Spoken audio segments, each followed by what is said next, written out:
Исторический парк «Россия. Моя история» распахнул свои двери для детей различных возрастов.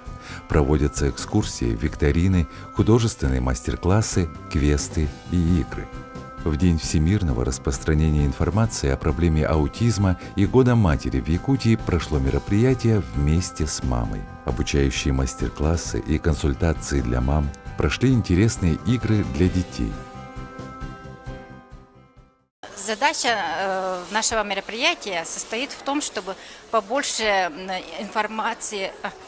распространить информацию о проблеме аутизма для общественности, для обычных людей, которые живут среди нас, среди общества живут дети с аутизмом и взрослые люди с аутизмом, которые развиваются так же, как обычные люди, но нуждаются в дополнительной помощи.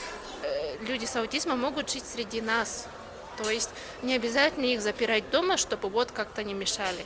То есть более толерантное отношение к таким людям.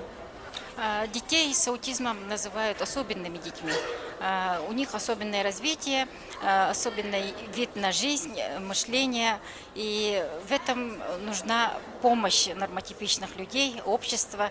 И благодаря таким мероприятиям общественным общество начинает узнавать, помогать и поддерживать таких людей в различных сферах деятельности и в обыденной жизни.